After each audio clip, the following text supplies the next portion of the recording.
Feisties, this is Kelly, and I just wanted to take a second to let you know a little bit about what we're up to this summer. It's a big summer of women's sports, and Feisty will be busy bringing you stories from all the biggest events.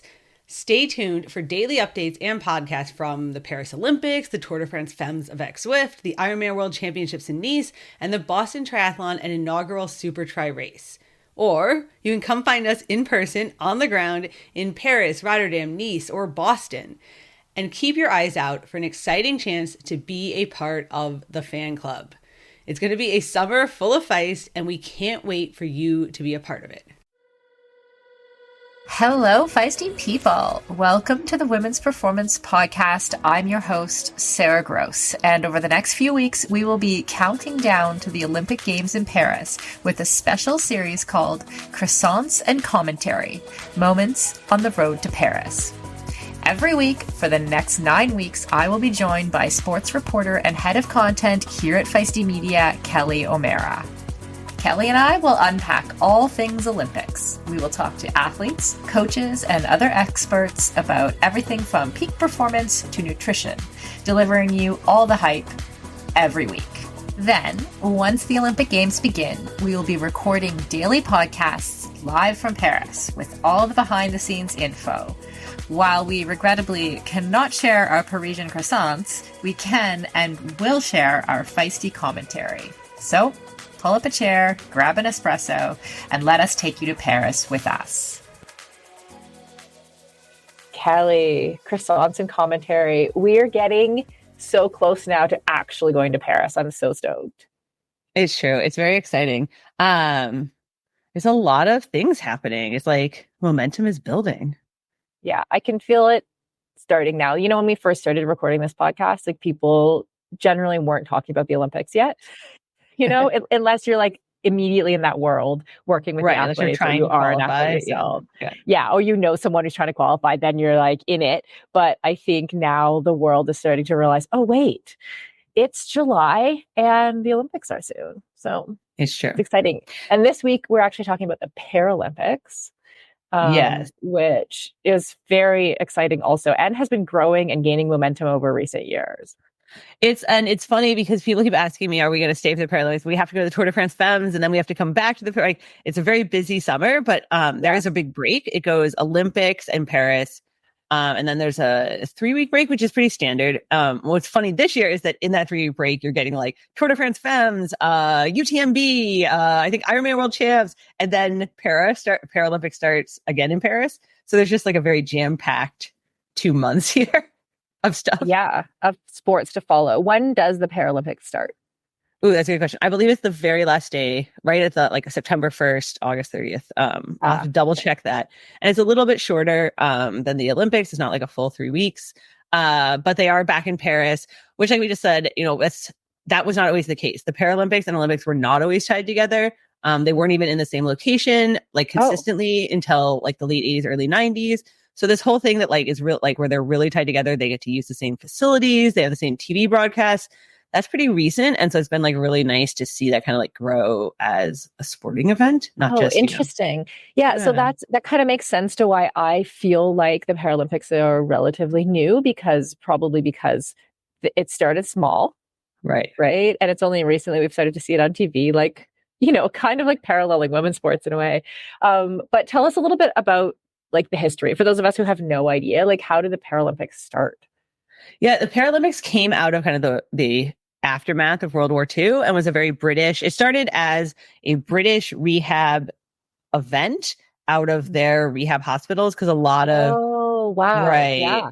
Mm-hmm. And so it was mostly focused on spinal injuries at the time, because there was just like this huge number of British soldiers who, and I suppose civilians too, because, you know, the UK obviously got pretty hammered.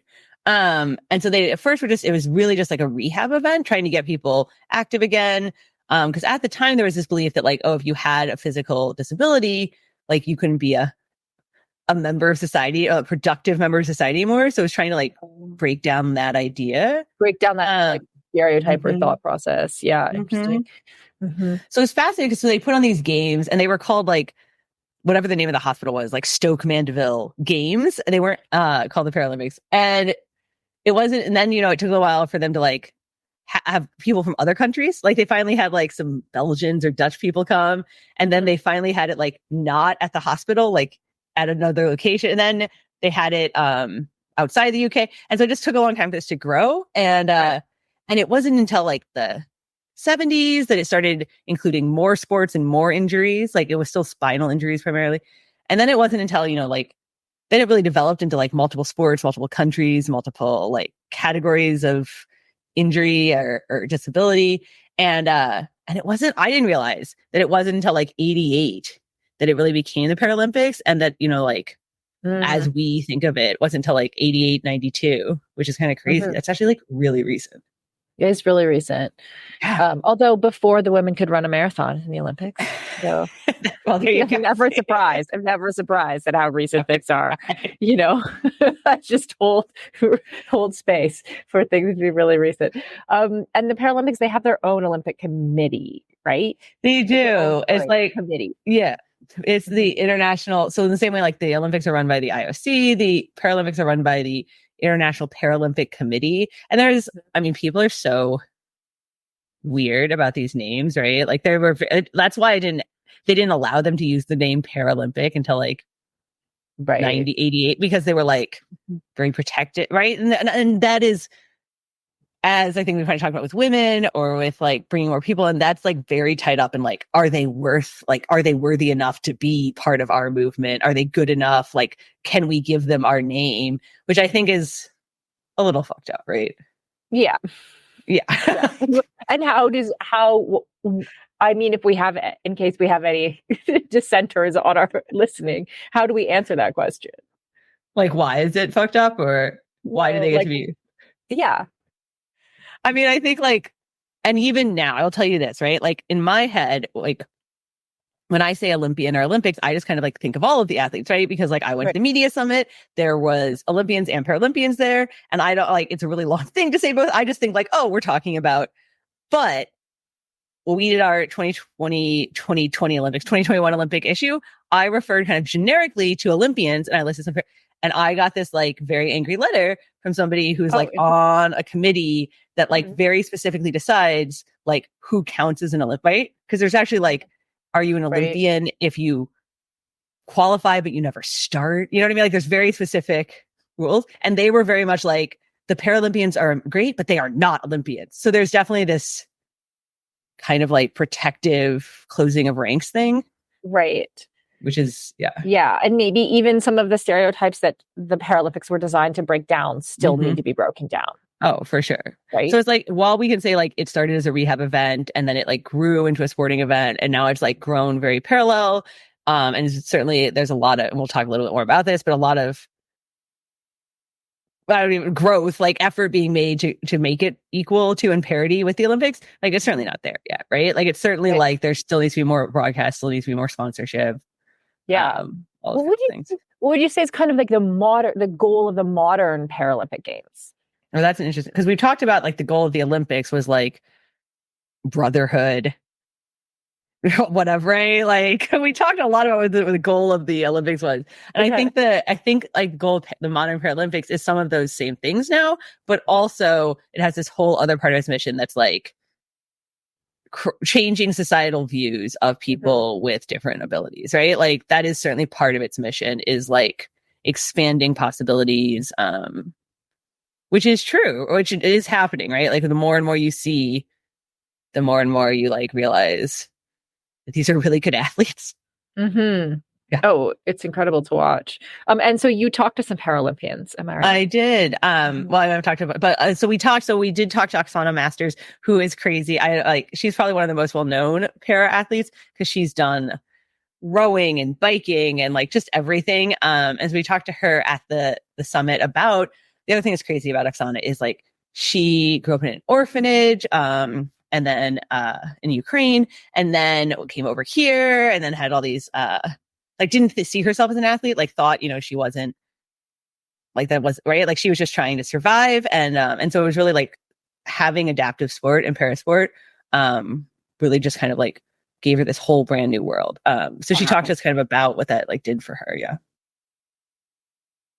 I was always active. Whether I was in an orphanage, crawling around book staircases, or as a child in America, crawling on the jungle gyms and getting in trouble. I was always active. And my mom first got me into sport as ice skating in Buffalo, New York. And it was a way for me to learn English, because I didn't speak English, and a community. It wasn't to just be an athlete. She's not an athlete. We did not see this route for me at all. When I moved to Louisville, Kentucky, I had an opportunity to try adapted rowing. And honestly, I think I actually did not want to do it because it was called adapted rowing. And I felt like at that time, as a 13-year-old, it was another label to be placed in the box, until my mom just said, Oksana, just try it. You don't have to ever do it again. Just try it. And I've never felt more like I finally belong somewhere in this world than from when I took my leg off and pushed off from the dock. And that's just for me where I saw myself as, oh my gosh, I want to be here doing this. And just when you were coming up, like what athletes did you look up to who inspired you? That's the thing. I actually did not, when I was growing up, wasn't inspired by a lot of athletes, and I didn't look up to a lot of athletes. I guess not inspired, but like I didn't look up to a lot of athletes because I was like, wow, this is incredible. Like I always knew, like I love volleyball. So like Carrie Walsh and watching Serena Williams and the Williams sisters, but I never identified as that because that's not what I look like. So I never really connected to like, wow, it's incredible. I want to do this one day, because I never felt I could do it one day. They didn't look like me. And I think that's what I'm so passionate about now, is not necessarily being like an inspiration or a role model. I just want to help, by me being me, showing the real me in my sports, empower women and girls of how they view themselves and what they view for themselves and what's possible, not allowing society's limited views on them and what they can achieve, so they can have that role model. For decades, running shoes have been researched, tested, and designed for men. Brands have relied on the shrink it and pink it approach to sell male shoes to female customers. That's why we are so excited to be working with Hedas. Hedas designs athletic footwear for women that elevates performance, safety, and style. Hedas unlocks the science behind women's biomechanics through dedicated research, creates better shoes for women that support their longevity and performance, and establishes new design standards to promote transparency in a male-biased industry. Hedas have a lower ankle collar to reduce rubbing, a breathable mesh toe box to allow for ventilation and to allow for female toe shape, a special kind of plate in the midsole to keep tired legs going, a narrow heel cup to reduce heel slippage and take the pressure off our Achilles, and a rounded instep to create a snug fit. Hedas has 3 shoe models designed for different sessions: the Alma Cruise for long runs, the Alma Tempo for training days, and the Alma Speed for pushing the pace. I've personally been running in the Alma Cruise and I love them. It's the shoe I always wanted and never knew I needed. The fit is perfect in every way.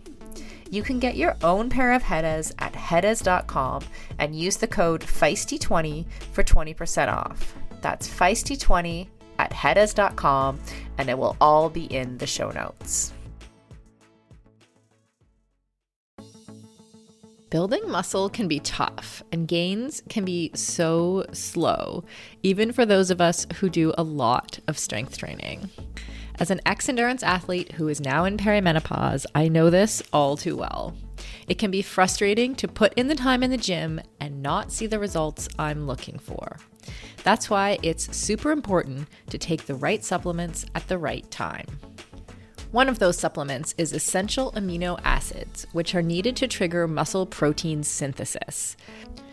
Muscle protein synthesis happens when you eat high-quality protein, like eggs or whey.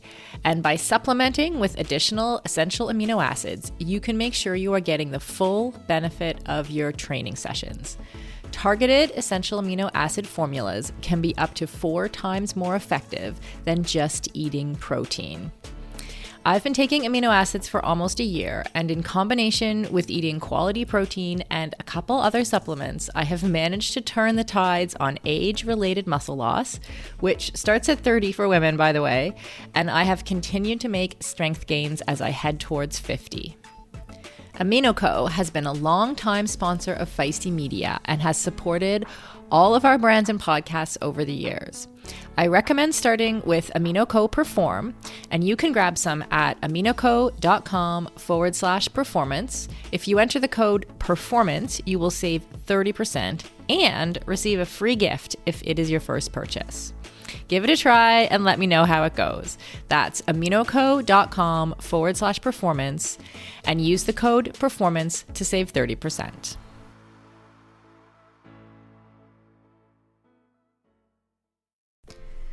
Endurance sports should be accessible to everyone, right? That's why we are so excited to be partnering with Motive. Motive is one of the fastest growing training apps in the world today, with thousands of amateur athletes signing up every month and a nearly perfect 4.9 star rating in the App Store. You are not a template, and your training plan should not be either. Prepare for running races, triathlons, cycling events, duathlons, or swim runs, however your season schedule shapes up, and get training written by some of the best coaches in the world in each discipline who know what it takes to help amateur athletes reach their goal on race day. The app takes the training written by those experts and then creates the most optimal training plan for your schedule, abilities, and goals. Plus, the training is fully customized to your race schedule, how much you can train each week, your current abilities, and the goals you want to achieve in your race. You can use the app for free as long as you want, or get all the upgraded features from the app for just $19.99 a month. But as a Feisty listener, you can sign up at mymotive.com and use the code Feisty for 2 months of full premium access. That's right, you get 2 months of premium for free. So you quite literally have nothing to lose. So head over to mymotive.com, mymotiv.com, and use the code Feisty, Feisty. And on a personal note, I know the founder of Motive, and he is driven to make triathlon and all endurance sports more accessible for the athletes who care about their performance, but who aren't quite ready for a full-time personal coach. If that sounds like you, definitely try the app for 2 months for free. You literally have nothing to lose.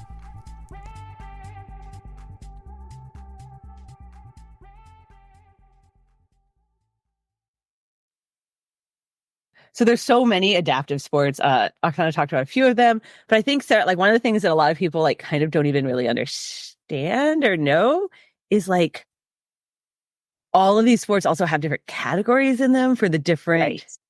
And I'm saying like differing abilities and disabilities and impairments kind of interchangeably because they all use those words kind of interchangeably, and people have different feelings about those words. Right. But yeah, classification system, which is like very confusing. Yeah, I can see how I have interviewed Paralympians before, right? And I know that this is a really big issue around how you decide which types of injuries or which types of, like, how do we classify a certain type of physical ability into categories that make sense in order for people to compete against each other, right? And it's like really easy to see how that quickly becomes like a massive quagmire of like where you draw the line, and like where the line's drawn probably has as much power to decide who wins as who the best athlete actually is. So people, understandably get kind of upset if the line feels like it's drawn in the wrong place between categorizations. And so athletes get classified, to be clear, on like based on their impairments, and they try to put people of but not everyone has this. It's not like everyone has the exact same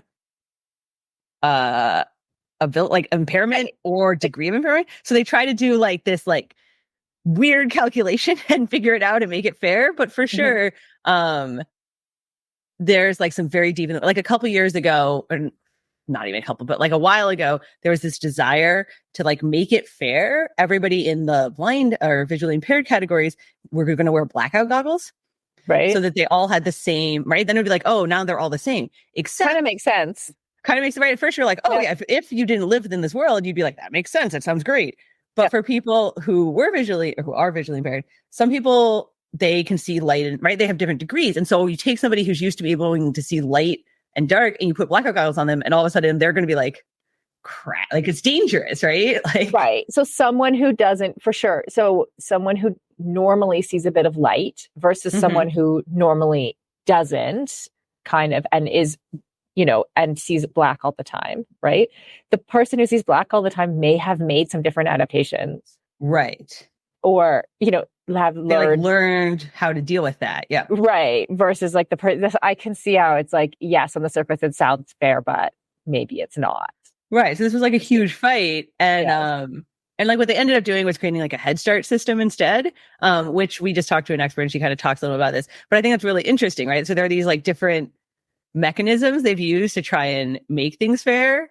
But I mean, but there's a level of unfairness and fairness kind of baked in. It's like, and then the other thing that's funny is that it's like, it does make it challenging to follow. Like for a new fan, for any of our listeners, like I saw they had the Paralympic swim trials, US, a week ago, and it was like, oh, world record in the S7 category.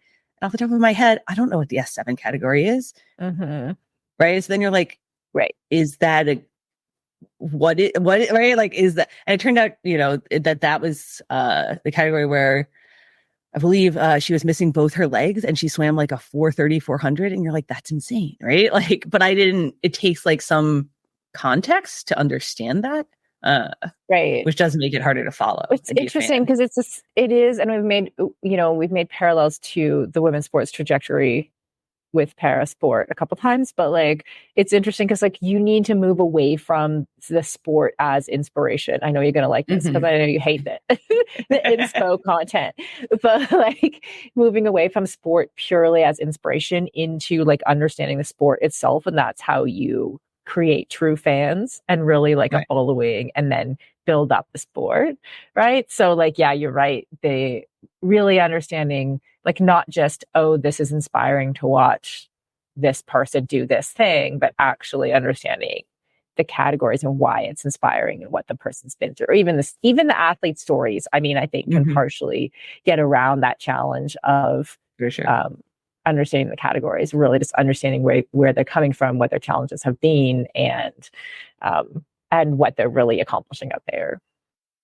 Yeah. And so we did talk to, I was like, I understand the classification just because I've had athletes explain it to me, I've had like friends go through it, but we went and talked, I was like, I needed some expert insight on this. So we talked to USA Triathlon's kind of Paralympic manager, because triathlon has its own set of, 7 categories. And she kind of talked to us a little bit about how that, like both like why they do it that way and how it works. All right, we're joined by Lindsey Jerdonek, USA Triathlon's Paralympic Program Manager. How are you, Lindsey? I'm good. I'm doing well. Thanks for having me on. I wanted you to come on and talk to us kind of broadly about the para program and like how it works. But I was hoping you could tell us, Paralympic Program Manager, what does your day look like? What does that entail? Do you have to do like all the logistics and everything? Yes, logistics is definitely a big component of my job. So I'm essentially the team manager for all of the para series races that the athletes that our national team athletes compete at. I'm planning those events, working with our coaches to provide support around those events because those are the big things that athletes are focused on. And we also support them with training or camps. I also am involved in para development, like our feeder programs where we're recruiting athletes. And then I also sit on the para coaches working group with World Triathlon. So all of the the bigger federations, we have a representative, and we meet about monthly to discuss the sport. So with World Triathlon. And I think a lot of people don't realize like there is a para national team in the same way there's like I don't know what the word, regular elite national team, and they have, you guys also have training camps, you have a resident program, like very much so.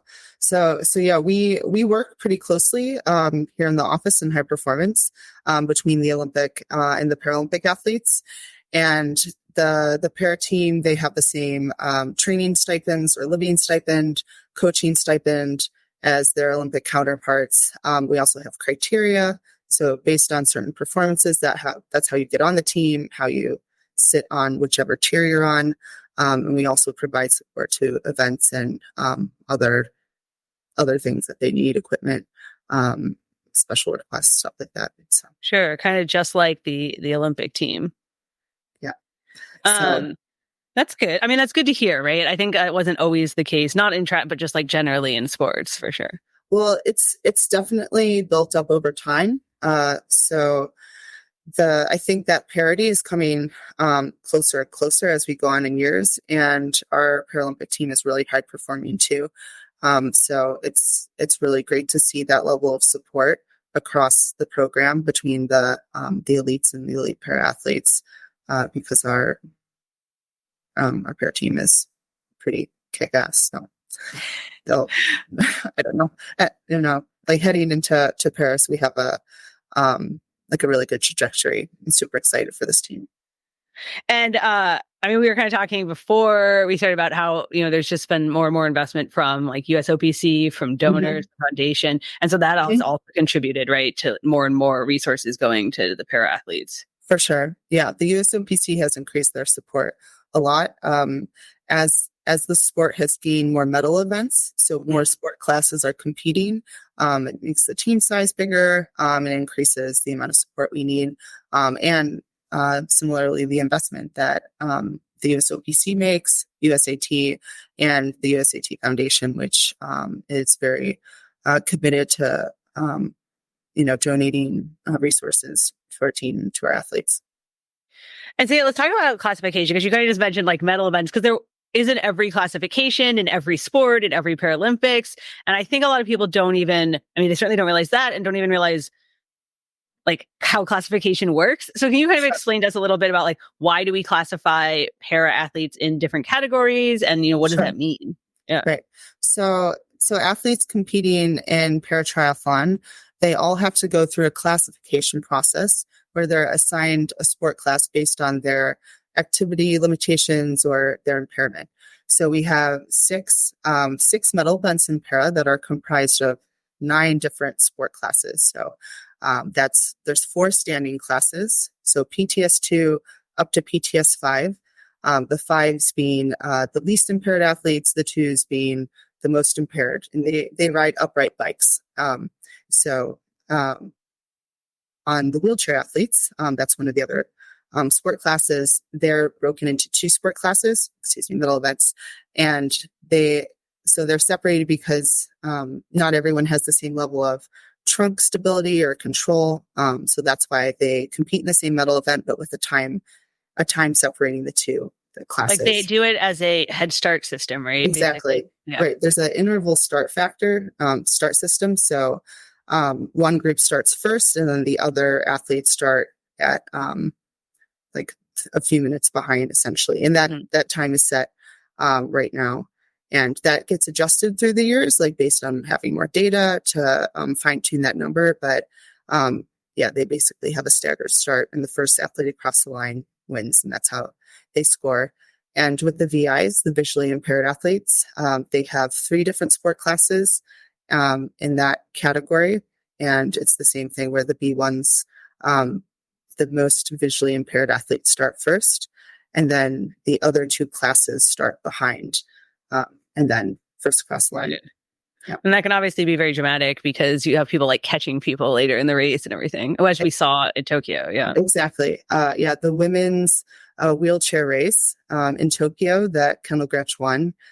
There's a highlight on YouTube that you can find. It's a really good 5 minutes worth your time in watching that. So that was essentially a field finish. Yeah, it was pretty crazy. I think it made ESPN that night too. But that's obviously, like you just said, like a lot of different classifications. But the idea there, kind of the fundamental idea is that people are competing against people with similar impairments, right? Right. And I like that you said similar impairments, because as you can imagine, not every impairment is the same, right? They don't come into 9 perfect cutouts of impairment. So there is an element of fairness or unfairness within the sport classes too. But I think the IPC and World Triathlon does the best job they can with setting what those classes are and how athletes are organized. And that's something that they continually monitor and potentially adjust in future quads. So can athletes I mean, I like have known that, but they can move between categories too. Like they could, in theory, in particular, if they have an illness, like change their Sure. impairment as they go on. Yeah. Yes, potentially. So athletes will be confirmed. So, so then they wouldn't have any kind of classification review, but some athletes whose impairment might change, like say their eyesight gets worse, they might be reevaluated in a couple years based on their appointment and potentially move to a different class. So, but within the classes, you'll have athletes with different impairments racing. So, for example, in PTS5, Chris Hammer, one of our athletes, he doesn't have a hand, but Grace Norman, who is missing a foot, she's also in that same category. But that's based on her activity limitation, if that makes sense, because she is pretty, the way that she moves, she belongs in that category more so than a lower class. Right. I mean, they're also both quite fast. So there's that. They are very fast. And obviously, I mean, we're talking specifically about triathlon but all para sports have a classification system, right? Like it's fewer categories in some sports or more categories, or it varies. Yeah, I think it varies by sport. They all have their own classification system. So within paratriathlon, World Triathlon governs that, and they assign sport classes. But para swimming, you'd have more categories, and it would look different.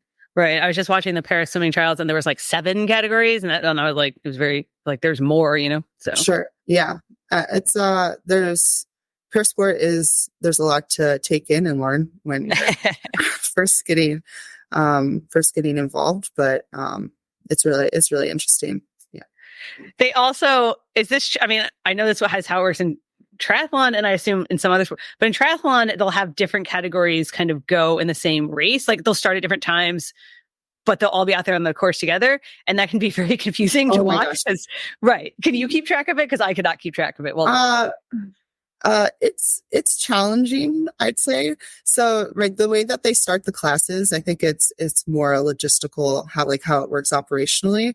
But actually, a couple of weeks ago in Swansea, they spread out the races, and we also had a smaller team there. We only had 11 athletes instead of like pushing 20. So it was actually much easier to follow the races and more enjoyable because you could actually see how they played out. Because as you mentioned, sometimes there'll be like 10 races going on at the same time. And especially if you're watching coverage, it's pretty tricky to follow that. So, or even, I mean, I saw in Paris at the test event last year, somebody flagged an athlete for a wrong number of laps or finish because they didn't realize they were in, which category they were in. Right. So yeah, it makes it complicated. It is. Yeah. So the athletes, like on the elite side where you have lap counters, we don't have that on the para side. So it's really on the athlete to be counting laps to make sure they're finishing on time. So right. So one of the things, and maybe this wasn't super clear there, but one of the things that I think is really fascinating is like USA Triathlon, for example, has put a lot more money into para in recent years, which is they've always had a program, but they've definitely funding it a lot. Like they're funding it on equal ground-ish these days. And one of the reasons is definitely that the US OPC has chosen. So I guess that like in the US, it used to be the USOC Olympic Committee, and then they changed it to US OPC Olympic and Paralympic, which was a big deal. And they fund all the sports, and funding is heavily based on results. And that was always just based on Olympic results. And what they did in recent years was decide that funding was based on Olympic and Paralympic results. Oh. So that creates this incentive, and triathlon the para triathletes are very successful. They won like the US one. They won like 6 medals in Tokyo. Oh, wow. Right. So it was like, there's an incentive now to really invest there because it's trickling down. You see, like when we set these high level kind of standards, it trickles down. And I've seen that. Like I've seen that in triathlon 100%. So yeah, it's super interesting. And yeah, it's just like nice to see it grow too. Yeah. It's been like really good. Yeah. So sorry, and I apologize if this has come up before. How many Paralympic sports do we have currently in the games? This year, there are, I would have to check on this, 22 sports. There you go. So there are 22 sports this year. I think they added 2 from the last games. their cap of athletes is smaller than the Olympics. It's only like 4,400. There's going to be more broadcast. There's like going to be more broadcast this year than ever. One of the other, like, so obviously there's no prize money in the Olympics, but a lot of different countries, pay medal bonuses, right? And so one of the things that's starting to level up is like medal bonuses, some for para. You certainly are starting to have some stars that have sponsorship. Yeah. Not as, like, it's still not equal for sure, but you are definitely seeing some growth, like across the board. Did you watch, like, in Tokyo the last, like, there was some very exciting races in the para. Like, I don't know if you remember. There was this, like, so there was, we talked about this a little bit with the expert, but there was this triathlon race, the wheelchair race. And again, like, there's a Head Start system because people have differing, right? And so one of the people who started later was catching the girl who started first. And it was like a neck and neck sprint down the straightaway in wheelchairs. It's very dramatic. So it's pretty exciting. Cool. Very exciting. Yeah. And so it's been, we talked to some athletes and talked to them kind of about like what they've seen change. Cause some of these women, I mean, they've been in parasport for 15 years, 20 years, and it's changed a lot. And like we just said, it almost wasn't a thing before that. Right. Yeah.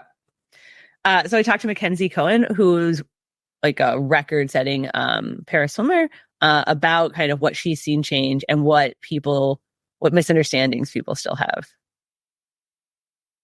Yeah, one of the big things that I always try to spread, I do a lot of public speaking and other things. Paralympic athletes are the same elite level competitors, just like our Olympic counterparts, but we happen to have physical differences. So I'm going to the pool 6 days a week. I'm doing doubles 3 days a week, and I'm in the weight room 2 to 3 days a week, just like my Olympic counterparts. Does it look very different sometimes when I have to adapt a lift workout? Yes. Do I lift as much weight as them? Probably not, because of my fragile bones and things. But that's the incredible part about Paralympics, is that we're doing the same elite level training, but we also have to take into account those adaptations to be able to keep going. So since 2012, that was my first games, I've seen such a huge increase in public interest because we're able to get that exposure and tell the stories of Paralympic athletes to the entire world. But at its core, I've seen a real societal change. When people watch the Paralympic movement, they might not have heard of it before. They go and they watch it and it all clicks for them. These are the same elite level competitors as the Olympic counterparts, but they also go through, not saying they don't, our Olympic counterparts, but crazy pieces of adversity, yet they still come out and be triumphant, which I think is incredible. So I think when society sees that, it really hits them at their core, and they have a completely different view of persons with disabilities and what they can contribute to society. So I think that shift has been really helpful. And then going into the LA 2028 games, we have a huge opportunity here in the United States to bring more exposure to the para athletes and bring more viewership, but also change society in a sense. I would like to see a lot more equality when it comes to prize money and like national team stipends and things like that. I think that we're on a really good track there, and we've come a long way. There's people going out there and getting endorsement deals with major companies. There's people out there doing speaking engagements and things like that and making huge impacts. But the equality piece is still not always there. So the more exposure and the more viewership will also increase that equality behind the scenes as well. Anyone who knows me knows that I am constantly traveling for work. It's a bit chaotic, to be honest. I often find myself out of my usual routine, and the more quality sleep I can get on the road, the better I feel. You may have heard me talk about the impact of Pillar Triple Magnesium on my sleep quality. Now I can manage my bedtime routine while I'm on the go. Pillar's new travel packs are super convenient and come with a 2-week supply. I get to take my nighttime dose of magnesium no matter where I am. For me, this means staying consistent in my sleep routine and benefiting from higher HRV, increased restorative sleep, and a fresh mind and legs each morning. To give the new travel packs a try, use the code FEISTY for 15% off first purchases at pillarperformance.shop or thefeed.com for North American listeners. As always, the links will be in the show notes.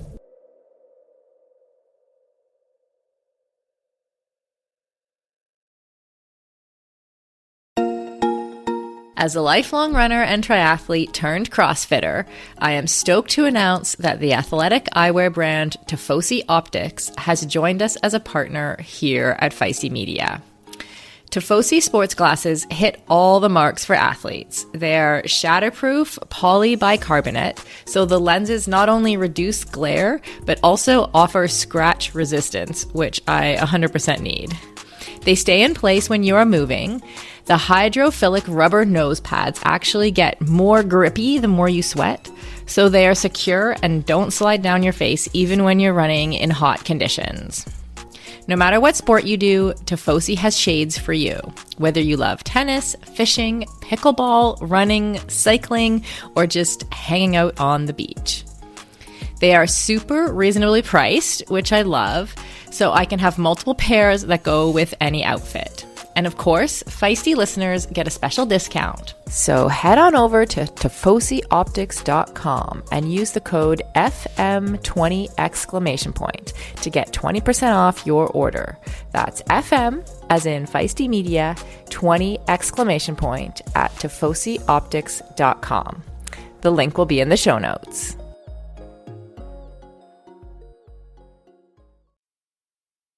All right. Did you know people get the Special Olympics and the Paralympics confused? Oh, Yeah. I'm not surprised. I mean, I'm shaking my head massively, but not surprised. So what I feel like we need to clarify the difference. Yeah. So Special Olympics is mental handicaps or impairments, and is definitely, again, it's still very much in the rehab, giving them like a place to excel phase. It's not at the like elite sport level quite yet, which isn't to say that there aren't people that are very good, but I'm just saying when we talked about the progression of the Paralympics, it's very much now at like an elite sport level. And so the Paralympics is physical impairments, physical disabilities, and is certainly very much, they're training a lot for sure. I will say that for all that we've talked about, like, it is growing and it is like more and more people are watching. There is more and more funding. There's still like a lot of challenges though, which McKenzie kind of hinted at, and which I hear a lot from, again, like I just know a lot of triathletes and I hear a lot from them. Cause like for like equipment challenges, like there's a lot of equipment you need if you want to get into it. And that's a lot of money. And a lot of times in the US, insurance doesn't cover like those kinds of prosthetics. And so that's really challenging. Yeah. And it's hard to fund that if you don't get sponsors, if you don't get support. Yeah. But one of the things that's super interesting, Sarah, is that like that is more true in other countries. And you have, like in the US, the UK, Canada, there's like, so there is para funding, there's a para national team, Mm-hmm. But in order to have a sport in the Paralympics, you have to have a certain number of countries and athletes at a certain, you have to show a certain amount of depth. Mm-hmm. And that just doesn't always exist, especially when you get into like, there are 7 categories in this sport. Like that's when you're really like cutting the group of people down. Right. And so how are you going to get like enough countries in each category in each? Right. And it's a big challenge. To have a games. Yeah, this is what I was going to say earlier. I forgot. I was looking at you blankly a moment ago going, I know I have something to say. Just when you were talking about like some of the training and the dedication that some of the athletes have, I think a lot of people don't necessarily realize that often these athletes are training like elite athletes. Like they are elite athletes, but they're training like the Olympic athletes are. Right. And so when I was in Scotland, we shared on the national triathlon team, we shared pool time with the para swim team. And I was always like, so you'd show up at the pool in the morning and there would sometimes be this like lineup of legs just against the wall, and like first of all, just swimming beside someone in a lane who's like swimming the same pace as you. Like I'm an elite athlete there as a triathlete. I'm swimming and they're swimming the same pace as me, and they only have one leg. Like it's just like, wow, like just, super impressed. But also like they were there every day. We were there every day. The dedication to the sport, like all of those things. We shared a, what do you call it? Like a strength and conditioning room, and really like their lives as elite athletes were the same as ours. Right. So that was kind of like my eye-opening moment of how, of the dedication that it takes around making it to Olympics or Paralympics. But a lot of them still don't have, the resources, right? Like that facility that you had there, like that's not like a lot of countries still don't have that. Yeah, absolutely. And a lot of sports still don't have that, even the countries that have that. So it's certainly, and like, it is harder to get equipment, right? Because it is very specific. Prosthetics are like all those legs had to be like custom built for the person. Like, and there's a whole other set of issues, right? Because if it doesn't fit well, you have like all these blisters and chafing and injury, right? And so it is way more complex and complicated. Yeah. So it is another hurdle. I used to help coach a woman who did, she had been a 5-time Paralympian in downhill skiing. And when she was in her 50s, she did Ironman. And so the coach that coached her worked for my coaching company, right? So we would have camps and Lana would always be there and we'd help coach her. But the main issue for her, like honestly, for her, running a marathon off the bike was like not a big deal. She was such an endurance athlete in her mind that there was nothing stopping this woman from like getting off her bike and running 26 miles without stopping. Easy. But actually like the chafing, the blistering, like all of those issues around how her run leg was attached, like really that was the big issue. It's just like, so while the rest of the people on the camp are just concerned about making it through the long runs, here we are problem solving on a whole other thing that no one else has to deal with. Yeah. And some of their, obviously, if you make it to you've like figured this out and probably gotten through a lot of those things going on. And some of them, the amount of problem solving is crazy. Like Mohamed Lana, he lives here in the Bay Area, and so I've talked to him on and off a lot. And he came from Morocco, and he grew up like with his disability. And at the time, growing up in Morocco in the 80s, like it was just like, guess you're never going to play sports, right? Like, and so it wasn't until much later. And so when he finally had the opportunity, he's like crushed race. So where I'm going with this is like, he had that problem with, want to do Marathon des Sables, which is that like crazy races, Sahara Desert, multiple days. Right. And the sand is a really big problem. So he's it's like 5 or 7 days long, right? Yeah. Where you're going, across, the desert. Okay. Right. So sand's a huge problem because it gets in there and it causes like, anyway, he like crutched for like hundreds like hours. And you're like, that's crazy. Like I would have just been like, I quit, I'm good. But he like, you develop another level of like, I'll just figure this out, which is kind of epic. But it is fascinating. Like these are huge obstacles, and like kudos to, like the Challenge Athletes Foundation has like done a huge job getting equipment out to lots of people. There are more and more countries are kind of investing in like finding those athletes and bringing them in, which is another, because like a lot of people still don't know these are options. And then sometimes, these countries have to invest in like helping other countries get set up so that they can have a sport, right? Like we need a certain number of athletes. So it means like the US or the UK or China, because they've fun, is going to some of the smaller countries and helping them with classification and certification. And interesting. Which is like kind of, I think it really adds to the culture in the Paralympics as opposed to where it's like, we're kind of all in this together. Right. It makes it more collaborative. Yeah.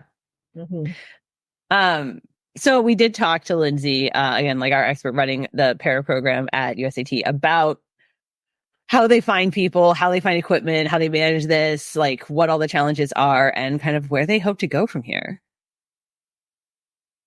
And you mentioned that you also have been involved in like para development and kind of in this note of like putting more resources in it. how does para development differ from, regular talent ID and development? Because while there are some para athletes, like Grace Norman's done this since she was like a kid, right? But then there are some who come into the sport later in life. They have an accident, a lot of ex-military. Sure. Right. And so they come in, in their 30s even, or how do they find the sport? How do you find them? So there's a few ways that athletes come into the sport. We work pretty closely with adaptive sports organizations. So finding those groups in your communities, that's one way to get involved in sport. I think with having like a cohesive department, we talk a lot between the two sides, and I'd say the para side isn't too dissimilar from the able-bodied side, where like the junior series, we have the junior elite series for elites. We have a para development series on the para side. So that's basically an opportunity, or like a easy way for athletes to be like, oh, I can go to this race. I can learn about paratriathlon. A para coach will teach a clinic for me before the race and get accustomed to all the rules, stuff like that. So that's a good way for athletes to find the sport. And we also have a virtual combine that we try and get athletes engaged that way. So I'll use Carson Clough. He's a PTS4 athlete. He got looped into the sport only 2 years ago. So he played lacrosse at UNC, was in a boating accident maybe 5 or 6 years ago, and lost his foot.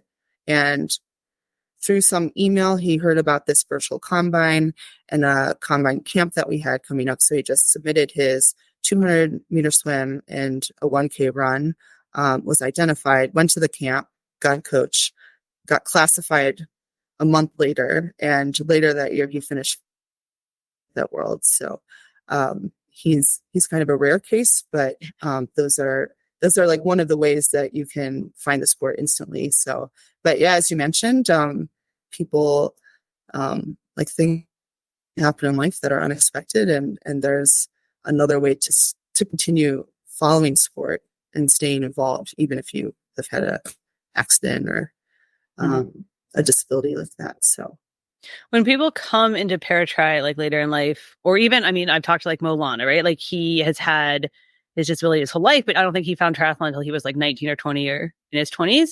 What is the thing that's like the most confusing or surprising? What trips people up the most when they're coming into paratri? I think one thing that's tough is finding a community where you fit into. Mm-hmm. So like through our camps, through our talent ID camps, like that's a way where you can find other like-minded athletes who enjoy the sport of triathlon. And then there's people like you that are doing it. So that's kind of what roped me in, where I just fell in love with the para sport. So I think that's one thing. Like, how do you get connected with the right community? Also the equipment. Where do I get all this equipment? So for a wheelchair athlete, it's not just they have a hand cycle and a racing chair, right? So that's another barrier that we try to help athletes kind of guide them in this process and tell them next steps and connect them with a coach. So it makes it a little easier getting involved. For sure. The equipment certainly like its own barrier. Like how much of a challenge or obstacle is that for athletes wanting to get into this? Both like in terms of finding it and figuring it out. And then I know it's also like very expensive. Oh, sure. How do they do that? Yeah. Well, I don't know if I have all the answers to that. Sure. And I think that's even like a bigger question in other countries where there's less resources, because we're a well-funded program that can help connect athletes to the right people. I'd say the community, there's a lot of generosity within the community as well. Sharing equipment, donating old equipment to other athletes who are getting involved. We also have, for example, a junior U23 program, and that has a handful of young athletes. And through that, we provide stipends to races. We have a head coach that oversees that program, and they also have an equipment stipend. So like the Challenged Athletes Foundation, they're our partner on that team, and they provide a lot of resources to those athletes that way too. What are some other challenges? If like the equipment certainly is an issue for a lot of para athletes, kind of finding it's an issue. What are some other challenges, for para athletes that maybe non or able-bodied athletes don't face? Sure. Well, if you have a stump, you have to deal with all of the issues that come up with that. If you get a sore on your leg, it might be in a really inconvenient spot, and that could hamper your training. So that, like para, it has its own challenges in that way, where not only are you still have to do all the training for swim, bike, and run, but there's a level of adaptation based on your impairment. Like if you're only using your arms as a wheelchair athlete, I'm sure training looks quite different, right? Because you have to give yourself a break at some point. So they also obviously if you're visually impaired, you need a guide, and that also involves finding a guide, which is a whole nother. They're getting so fast too now. You need pro athletes to be your guides. Well, actually, so Lisa Beckers, who won St. Anthony's, she has been matched up with one of our new VI athletes. So her name's Taylor Talbot. She came into the sport recently from para track and field. And Lisa's guided her at a few races already, and they've done really well together. So I think Lisa's really enjoyed it. I'd say most elites who have gotten that experience have really been invested in it. So, and we've also seen that with Ben Hoffman, who guides Owen Cravens. So, and he's all in on Paris. Got it. So they kind of, the lead athletes who come over to be guides kind of get fully invested in the para journey as well. Yeah, it's hard not to. When you guys bring a team, you have all the athletes, you have the guides, you have coaches, you have nutritionists, you have multiple bikes then for everyone, I assume, all this gear. It sounds like a walking circus. Mechanic, physio. Yeah, we usually rent out a room at a hotel. So the hotel that we stay at, we have a meeting space, and that's where the mechanic works out, the physio, and most of the equipment is in there. And it's kind of a zoo in there because it's just people and bikes and, half-dressed people getting worked on by the massage therapist. Right. So, but it's actually kind of nice to have that gathering space. It really adds to the team culture for them to be together all that time. So. And so obviously, we've been talking about USA Triathlon specifically, and obviously the USOPC, and the US is certainly investing more and more in para, and there's some other countries that are too, but my understanding is that is not universal. And one of the challenges, particularly when you want to add a medal event or another sport to the Paralympics, is you have to show a certain number of countries and a certain number of athletes at a certain level, do it, right? But that's also challenging, right? Because not every country is investing at the same level. So, and I'm glad you mentioned that, because a few years ago, or maybe even 2 years ago, we had a mini crisis in paratriathlon that we might not have enough representation from countries to remain a Paralympic sport. So, collaboratively, we made some efforts in our own region, like in Europe or in the Americas, on how to provide support to other countries, offer camp opportunities to get coaches, classifiers, athletes engaged. And that had a pretty immediate effect, positive effect. So that's less of an issue, fortunately. And I think COVID, there are a lot of factors that went into that, COVID being one, that people might not have stayed, or maybe there was only one athlete from a country competing and that person chose not to do it. So, so there are a lot of factors with that, but, with getting medal events, having the para mixed relay is a kind of a initiative that we have right now, trying getting that into the LA Games. And this year at World Championships will be the first time it's competed as a World Championship event. So it'll be very exciting to be part of. That's interesting. Yeah. So as we kind of look to, growing para-tri, growing the Paralympics, getting more athletes in, what things still need to be done? You ask a lot of the para athletes themselves, and they'll say media exposure gets them more sponsorships, equal prize money is big, right? Getting closer and closer to parity. What are the steps, that we need kind of from here? Yeah. So media exposure is a big thing. And I've seen, especially leading into these games, I think there's more and more interest in para athletes. Grace Norman's a great example. She does a good job of advocating for herself. And well, one, she's awesome and she wins lots. So like that draws a lot of eyeballs. But I think, having more media exposure, like you said, having parity with prize purses. I mean, it's tricky because you have all of these classes, but at the Paris Test event last year, World Triathlon offered its first prize purse. So that was a big step in the right direction. The US, we offer a prize purse at our Paranationals. And I think we've done that 3 years in a row now. And earlier this year at our Conti Champs in Miami, we offered a prize purse there. So these are steps being taken. I mean, it takes time to change, but if you look at where Paris started, I feel like it's come a long way. So while there's still a long way to go, we're getting there. Right. So my understanding is even like simple things like USOPC gets has a whole center ready for the athletes for the Olympics, for the athletes. And this is the first time I think they were saying that the para athletes are also going to have it for the Paralympics. That's right. Like a whole training center kind of thing. Right. So yeah, the USOPC has a high performance center in the northern part of Paris. And that's the first time that the para athletes will be able, that center will stay open through the Paralympics.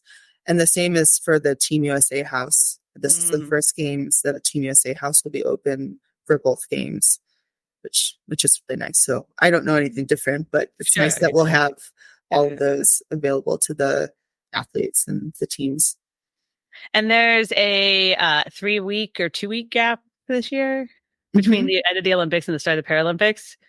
I don't know. Were you at the last Paralympics or no? Okay. So I was gonna say, I don't know. Does that is it hard to maintain the momentum? You know what I mean? Like through the 3 weeks of everybody like going home and then being like, oh yeah, this is starting again. Well, I consider it more of a warm up. So they work out all the cake during the Olympics, and then the para athletes come in when everything's fine tuned. So sure. For other federations or sports, I'm sure there's crossover. I personally am not going to the Olympics. So we have a camp that starts in Vichy in early August. That's the training center. There's a training center in Vichy that we also trialed last year going into the test event. So everyone knows what they're in for, knows the training there. So we're just repeating what we did last year.